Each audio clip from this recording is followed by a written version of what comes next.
Question number first, the process of production of blood is known as. आपको पूछा जा रहा है वो प्रोसेस जिसके द्वारा ब्लड का प्रोडक्शन होता है उसे हम क्या जानते हैं।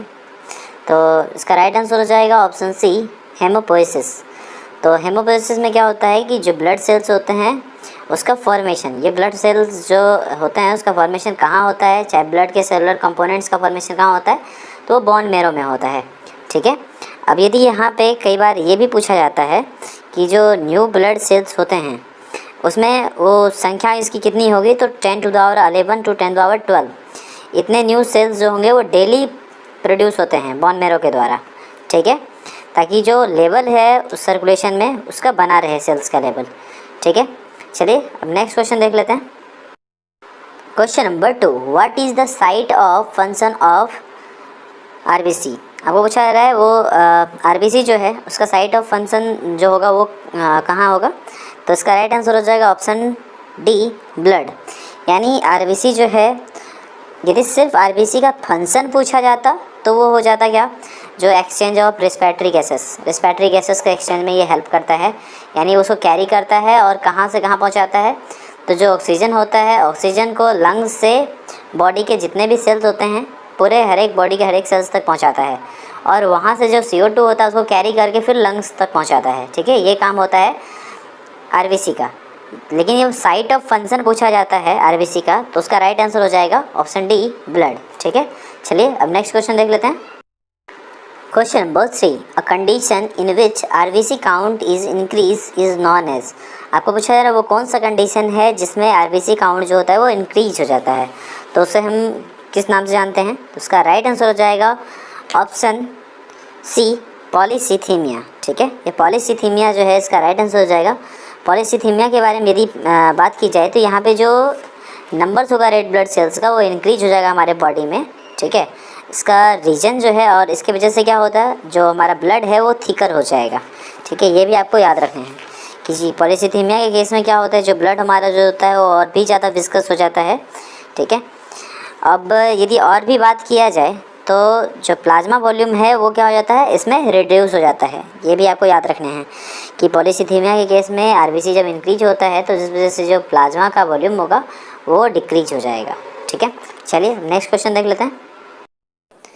Question number 4, anaemia cause due to vitamin B12 and folic acid deficiency is called. आपको पूछा जा रहा है जो एनीमिया विटामिन B12 और फॉलिक एसिड के डिफिशियंसी की वजह से होता है वो कौन सा एनीमिया है। तो इसका राइट आंसर हो जाएगा ऑप्शन बी, मैक्रोसाइटिक एनीमिया। अब यदि हम मैक्रोसाइटिक एनीमिया के बारे में बात करें तो ये जो टर्म है ये डिस्क्राइब करता है कि रेड ब्लड सेल जो होता है इसमें क्या होता है, बड़ा होता है, लार्जर होता है नॉर्मल से। ठीक है, और यदि हम माइक्रोसाइटिक के बारे में यदि हम बात करें तो माइक्रोसाइटिक में क्या होता है कि हमारा जो बॉडी है तो इसमें क्या होगा कि जो हमारा रेड ब्लड सेल होगा वो ज़्यादा ऑक्सीजन को कैरी नहीं कर पाएगा।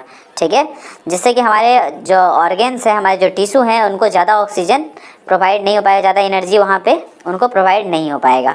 ठीक है, अब यदि हम नॉर्मोसाइटिक के बारे में बात करें तो नॉर्मोसाइटिक एनीमिया में क्या होता है, जो एक ऐसा ब्लड प्रॉब्लम है जिसमें कि जो साइज होता है आरबीसी का वो तो नॉर्मल होता है, लेकिन इसकी जो नंबर्स होती है आरबीसी की वो इसमें कम होती है नॉर्मोसाइटिक में। ठीक है, और एक रेयर कंडीशन है जिसमें हमारा बॉडी जो होता है वो न्यू ब्लड सेल्स को प्रोड्यूस करना कम कर देता है, स्टॉप कर देता है। ठीक है, अब यदि हम एप्लास्टिक एनीमिया के बारे में बात करें तो ये एक डिजीज है जिसमें कि जो हमारा बॉडी होता है वो सेल्स को प्रोड्यूस करने में फेल हो जाता है। ठीक है, सफिशिएंट नंबर में वो सेल्स को प्रोड्यूस नहीं कर पाता है प्लास्टिक एनीमिया में।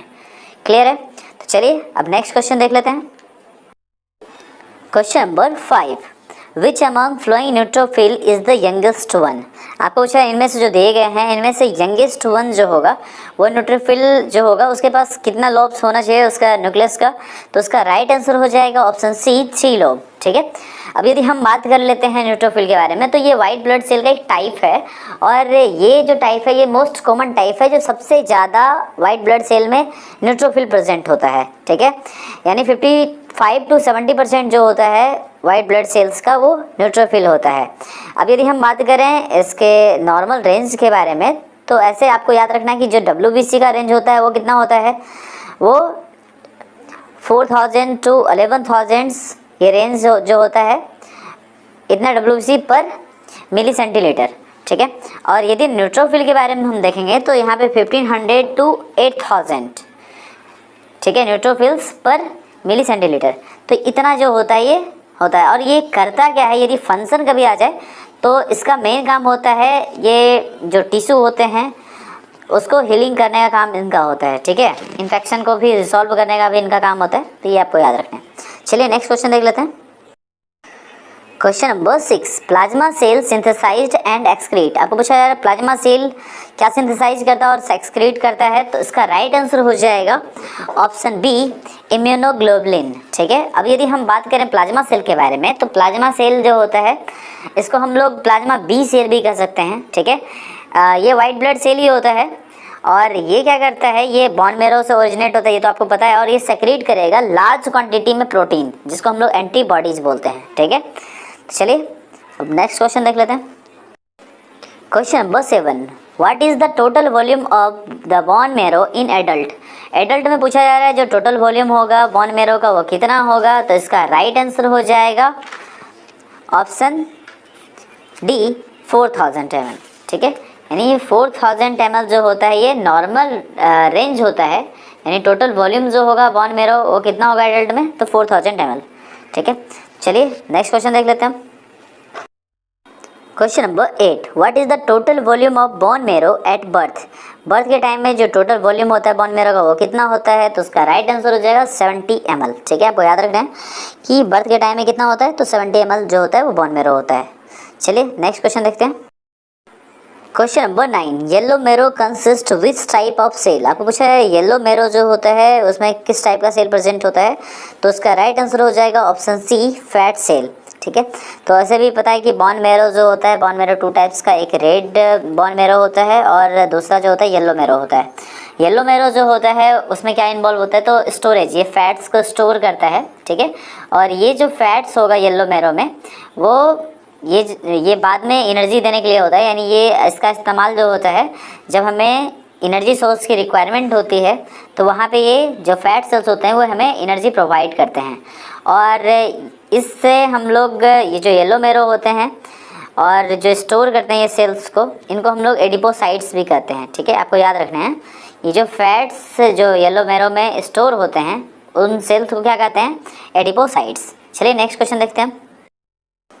Question number 10, an increase the number of platelet in the circulating blood is known as. ये काफ़ी आसान सा क्वेश्चन है कि जो सर्कुलेटिंग ब्लड होता है उसमें जो प्लेटलेट्स की संख्या होती है वो यदि इंक्रीज हो जाए तो उस कंडीशन को क्या कहते हैं, तो उसका राइट आंसर हो जाएगा थ्रोम्बोसाइटोसिस। और यदि कम हो जाए तो उसको क्या बोलेंगे, थ्रोम्बोसाइटोपेनिया, ठीक है। ये आपको याद रखना है। चलिए अब नेक्स्ट क्वेश्चन देख लेते हैं। Question number 11, which anticoagulant is considered best for osmotic facility test. आपको पूछा जा रहा है वो कौन सा एंटीकोगुलेंट है जो कि बेस्ट माना जाता है ऑस्मोटिक फैसिलिटी टेस्ट के लिए, तो उसका राइट आंसर हो जाएगा ऑप्शन डी, हेपारिन। अब यदि हम सबसे पहले बात कर लेते हैं ऑस्मोटिक फैसिलिटी टेस्ट के बारे में, तो ऑस्मोटिक फैसिलिटी टेस्ट जो होता है वो मेज़र करता है रेड ब्लड सेल की एबिलिटी को कि वो कितना ज़्यादा फ्लूइड को टेक कर सकता है बिना लाइज हुए, ठीक है।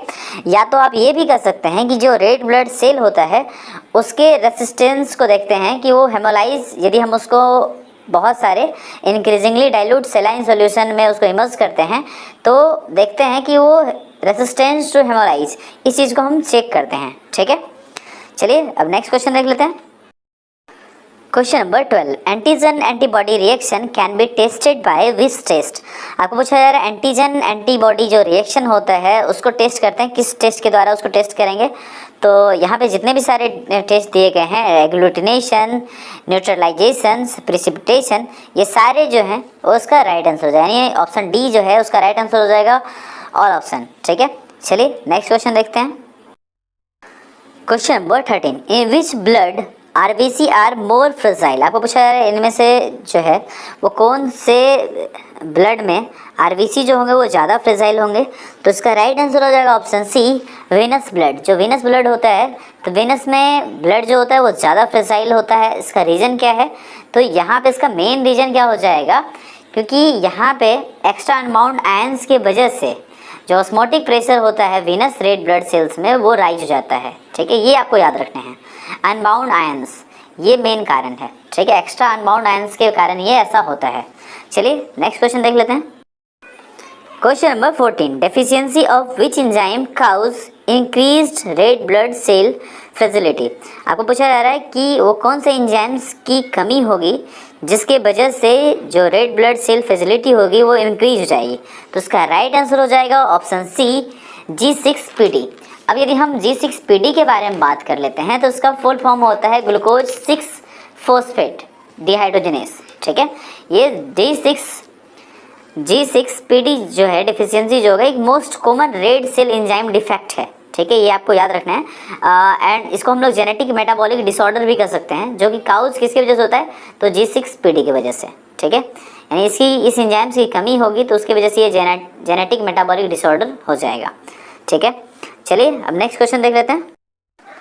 Question number 15, how many units of heparin is use to prevent coagulation of blood.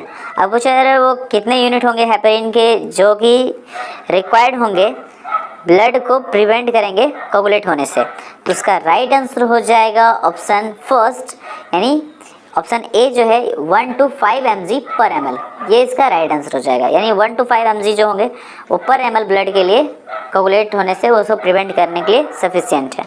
चलिए नेक्स्ट क्वेश्चन देखते हैं।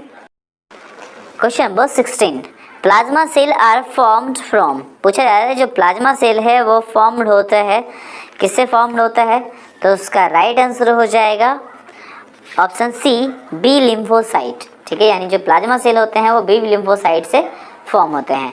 ये वाइट ब्लड सेल ही है बी लिम्फोसाइट, ये भी आपको याद रखने हैं। ठीक है, चलिए अब नेक्स्ट क्वेश्चन देख लेते हैं।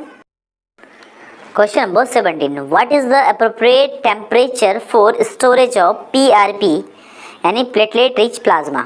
आपको पूछा जाए अप्रोप्रिएट टेम्परेचर कितना होगा PRP को स्टोर करने के लिए, तो इसका राइट आंसर हो जाएगा option B, 20 to 25 degree Celsius. ठीक है, ये आपको याद रखना है कि 20 to 25 डिग्री सेल्सियस जो अप्रोप्रिएट टेम्परेचर है किसके लिए, PRP के लिए। चलिए नेक्स्ट क्वेश्चन देखते हैं। Question number 18, choice of anticoagulant in blood bank for open heart surgery. आपको पूछा जा रहा है यानी ब्लड बैंक के लिए जो ओपन हार्ट सर्जरी होता है तो उसके लिए कौन सा एंटीकोगुलेंट जो होता है वो बेहतर होता है। तो सबसे बेहतर एंटीकोगुलेंट कौन सा होगा, तो इसका राइट आंसर हो जाएगा ऑप्शन बी, हेपेरिन। ठीक है, आपको याद रखना है हेपेरिन जो होगा वो ओपन हार्ट सर्जरी के दरमियान जो होता है वो बेहतर माना जाता है। ठीक है, चलिए नेक्स्ट क्वेश्चन देख लेते हैं। Question number 19, which of the following test required arterial blood. तो आपको पूछा जा रहा है वो कौन सा टेस्ट है जिसके लिए एट्रियल ब्लड की रिक्वायरमेंट होती है, तो उसका राइट आंसर हो जाएगा option C, blood gas analysis. ठीक है, ब्लड गैस एनालिसिस के लिए एट्रियल ब्लड की रिक्वायरमेंट होती है।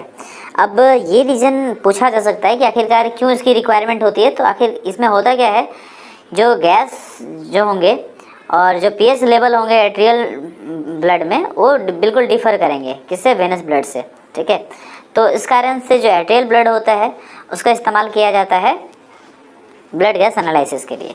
ठीक है, चलिए नेक्स्ट क्वेश्चन देख लेते हैं। Question number 20, thrombocytopenia is present in which type of leukaemia. अगर पूछा जा रहा है वो कौन से टाइप का ल्यूकीमिया है जिसमें जो थ्रोम्बोसाइटोपेनिया होता है वो प्रेजेंट होगा, तो इसका राइट आंसर हो जाएगा ऑप्शन ए, एक्यूट ल्यूकीमिया। ठीक है, जो एक्यूट ल्यूकीमिया होता है उसमें क्या होता है, उसके साथ थ्रोम्बोसाइटोपेनिया भी होता है। थ्रोम्बोसाइटोपेनिया के बारे में आपको पता ही है कि थ्रोम्बोसाइटोपेनिया में क्या होता है, जो प्लेटलेट काउंट होता है वो डिक्रीज हो जाता है। ठीक है, तो आज के लिए बस इतना ही रहने देते हैं। नेक्स्ट वीडियो में और भी अच्छे क्वेश्चन, जो रिपीटेड क्वेश्चन जो एग्जाम में बार बार पूछे जाते हैं, उन सारे क्वेश्चन के साथ हम फिर से नेक्स्ट वीडियो में मिलेंगे। तब तक के लिए बाय बाय, टेक केयर।